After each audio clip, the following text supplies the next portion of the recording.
O Núcleo Especial da Segurança Pública, criado para investigar os ataques a empresas provedoras de internet, está realizando desde o início da manhã de hoje uma mega operação para desarticular esses grupos que vêm causando terror em Fortaleza e região metropolitana. Vamos conversar aqui com a nossa repórter Manuela Braga, vai trazer as informações. Vamos ver aqui o que é que já tem de informação parcial em relação a essa ação. Manu, boa tarde. Boa tarde, Evaldo. Boa tarde a todos que estão nos assistindo. Olha, até agora, a Secretaria da Segurança Pública informa que 12 pessoas estão presas via de cumprimento aí de mandados de prisão preventiva. E 37 mandados de busca e apreensão foram cumpridos. E aí, em diversos locais, né? A polícia destaca pelo menos 3 prisões de toda essa história. A gente teve simultaneamente esse trabalho em Fortaleza, Caucaia, Horizonte, São Gonçalo do Amarante. Né? Um trabalho que desde o último final de semana ele foi intensificado com o objetivo aí de sanar com esses ataques que vinham acontecendo em sequência, como você bem disse, tanto na capital quanto na região metropolitana. Aqui ao meu lado está o secretário Roberto Sá, titular da pasta da Segurança Pública do Estado. Secretário, desde quando o grupo foi criado, né, vocês já vinham trabalhando para identificar quem serão essas pessoas. O grupo foi criado, o trabalho se acelerou por conta exatamente da junção das outras forças de segurança a essa força especial criada. Boa tarde para o senhor. Boa tarde a todos. Exatamente, já havia um trabalho de investigação dessas organizações criminosas por parte da Draco, mas com aquele final de semana em que as coisas se intensificaram, o governador nos reuniu e entendemos por bem criar esse grupo para juntar mais forças, criar uma coalizão de pessoas extremamente capacitadas, todas as forças de segurança, mas dentro da própria Polícia Civil. Colocar o Departamento de Homicídios, lavagem de dinheiro, recuperação de ativos e a inteligência para auxiliar a Draco, sob a coordenação da Draco, para podermos agilizar a identificação dessas pessoas, fazermos um bom relatório para conseguirmos convencer o Ministério Público e o Poder Judiciário de que aquela pessoa tivesse praticado aquele crime. Sendo assim, conseguimos fazer esse belo trabalho. Aproveito a audiência e estar ao vivo para parabenizar a Polícia Civil pelo trabalho, pela qualidade e pela velocidade. É fato que a gente fica angustiado, querendo que essa resposta seja no dia seguinte, mas nós temos um tempo natural da investigação e precisamos submeter o fruto dessa investigação ao Ministério Público e ao Poder Judiciário. Tendo os mandados de prisão e busca e apreensão na mão, desencadeamos hoje essa operação para cumprir esses 12 mandados de prisão e os 37 mandados de busca e apreensão. E conseguimos efetuar a prisão de pessoas importantes nesse contexto. Muitas filmadas praticando aqueles delitos, de dano àquele patrimônio, interrompendo a prestação daquele serviço, mas também pessoas importantes nesse contexto que eram no nível de articulação, com o poder de convencimento de pessoas a entrar no serviço, mas também de intimidação e de extorsão dessas empresas. Inclusive um deles, ele tinha essa atuação tanto em São Gonçalo do Amarante como em Caucaia. Além disso, identificamos outros presos, um deles já respondendo por homicídio, ou seja, dos 12, quase que a maioria ali com uma longa, extensa ficha criminal, e a gente espera que essas pessoas presas agora fiquem presas por muito tempo, porque causam um prejuízo muito grande à sociedade. Tá certo?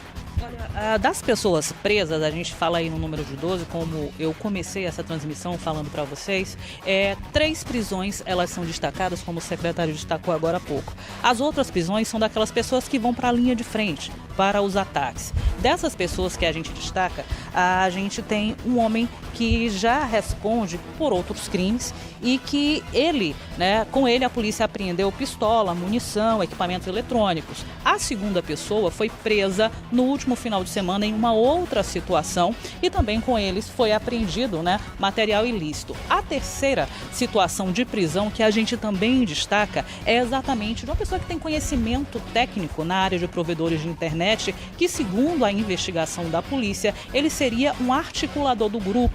Ele tem o conhecimento técnico, com esse conhecimento, ele fazia a distribuição de sinal clandestino em prol dessa organização criminosa. Para entrar nessa seara, a gente vem para a parte investigativa mais aprofundada com o delegado-geral da Polícia Civil, Márcio Gutierrez.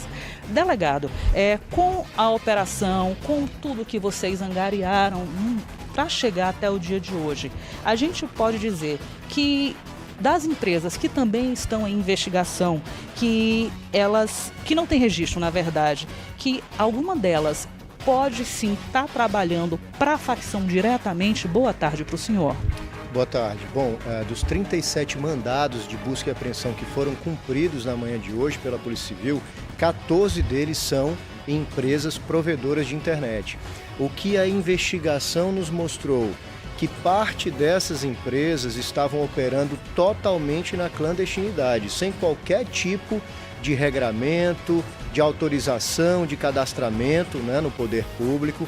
Então essas empresas, parte dessas empresas acabaram se constituindo uma verdadeira porta de entrada do crime organizado, que viu ali uma oportunidade de expandir a sua captação patrimonial e se utilizou aí de algumas empresas dessas para expandir dentro desse setor. A investigação mostrou que as empresas, né, as demais empresas, precisam ser bem avaliadas para que a gente consiga entender o grau de comprometimento de cada uma delas.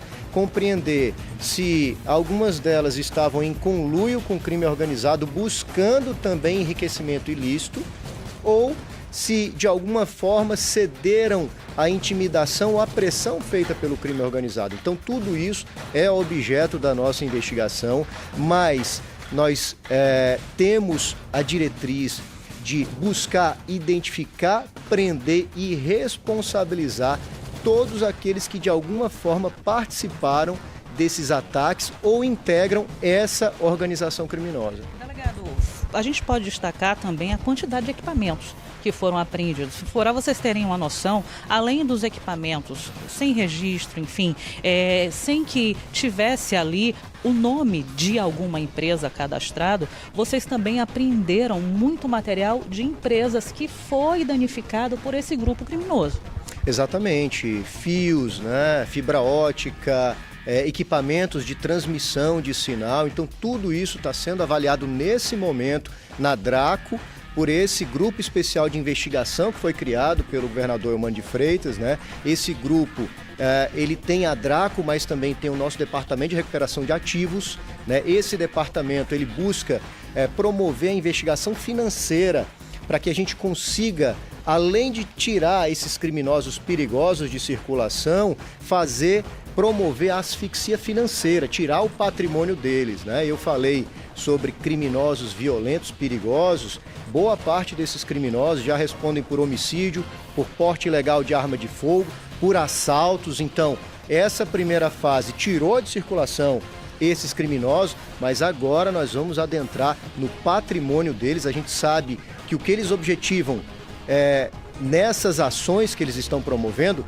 é aumentar o seu patrimônio, aumentar a sua capacidade financeira. E é assim que nós vamos trabalhar, promovendo a retirada de circulação desses criminosos e também asfixiá-los financeiramente. Aí a gente, só destacando entre as prisões, né, as 3 prisões que eu falei para vocês de destaque, o secretário até pontuou, a gente tem a prisão também, aí eu não fui tão específica, mas tem que ser, obviamente, a prisão do articulador dessas extorsões, que é exatamente esse homem que eu mencionei, que havia sido preso em uma outra ação no final de semana. Ou seja, o articulador dessas extorsões, né, também está preso por força de mandado. Também havia mandado contra ele. E voltando ao secretário de Segurança, para os trabalhadores dessas empresas que estavam impedidos de realizar seu trabalho, para as empresas de menor porte que também estavam impedidas de realizar, né, o trabalho de atendimento aos clientes.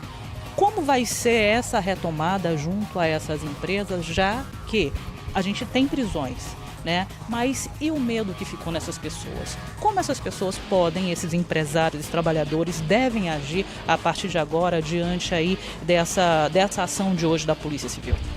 Todas as forças de segurança estão totalmente à disposição da nossa população e dos nossos empresários que são empregadores, prestam serviço tão relevante de uma infraestrutura crítica para a nossa população. Então, se precisarem restabelecer algum sinal em qualquer lugar que porventura tenha sido interrompido, é só nos avisar que a Polícia Militar vai imediatamente se postar no local para prover essa segurança para essa prestação desse serviço. Muito importante para nós, é bom esclarecer, aproveitando a audiência de vocês e que está ao vivo. Em alguns casos, nós soubemos dos fatos mais pelas redes sociais do que propriamente por uma ligação para o nosso 90 ou num Disque Denúncia. Então, eu apelo aqui para que a população Disque 190, comunique imediatamente se tomou conhecimento ou foi vítima de algum tipo de ação como essa, ou até mesmo para o Disque Denúncia, que garante o anonimato, que é o 181. Nós precisamos de informação. Neste momento, nós temos milhares de policiais militares nas ruas para garantir a prevenção, a segurança, o deslocamento, o ir e vir das pessoas, mas se eventualmente acontece qualquer tipo de crime, inclusive esse, e a gente não conseguiu fazer essa prisão imediata, nos comunique que a Polícia Civil vai fazer o que fez dessa vez, com muito profissionalismo, com muita dedicação, doação, vai identificar essas pessoas, vai entregar esses presos ao Ministério Público e ao Poder Judiciário. E aqui fica para eles esse recado. Qualquer um de vocês que continuar insistindo com essa prática, pode aguardar a nossa visita, porque vai ser identificado e vai ser preso. Tem um tempo natural da investigação, mas se nós não prendermos em flagrante, a Polícia Civil do Estado do Ceará vai identificar vocês e vai prender. Detalhe, viu? A operação ela continua em andamento, porque ao todo foram 15 mandados de prisão, então a polícia ainda está em busca de prender as outras 3 pessoas que faltam. Além do que o próprio secretário falou agora, dos meios, né, de comunicação de crimes à polícia, o 190, o telefone 181, ele também bem disse que a maioria, né, desses ataques a polícia tomou conhecimento pelas redes sociais. Existem também as redes sociais oficiais do governo do estado, da Secretaria da Segurança Pública e também da Polícia Civil, que podem também ser acessadas, que são monitoradas e também por elas se pode fazer denúncia, sim. Ou seja, são vários canais que estão abertos a serviço da população. O anonimato, ele é garantido e aí continua ajudando a polícia nesse trabalho continuado de combater aí o crime organizado. Evaldo, eu retorno com você ao estúdio. Ok, Manu, obrigado aí pelas informações, né? Trabalho aí do secretário, também do delegado-geral e de toda a cúpula da polícia, né? Nesse combate a ataques a operadoras de internet, né? Essas questões que têm se intensificado bastante aqui no nosso estado do Ceará, é bastante preocupante, né? Quando você vê uma situação dessa do carro de internet que não pode entrar no bairro, não pode fazer uma manutenção, você fica aqui imaginando logo a situação dos trabalhadores, né? Pessoas que colocam a escada em cima do carro, geralmente o carro é agregado, não é nem da operadora, às vezes é um agregado ali, tá? Do próprio motorista, do próprio técnico da manutenção. E aí os caras vão e fazem isso aí, cara, atiram fogo, mete bala, sabe? Danifica o carro, expulsa o cara e olha lá quando não acabam ferindo, né? O próprio trabalhador.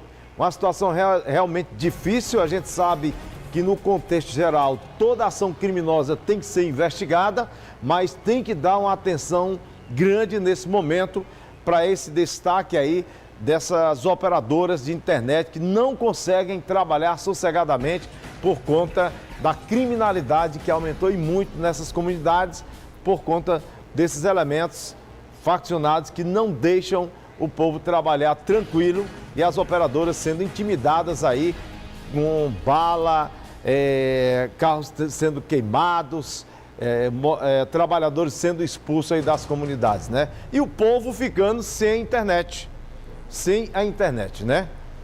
Então tá aí, tá? A gente volta a falar mais adiante acerca desses casos e também dessa operação aqui no Cidade 190, tá?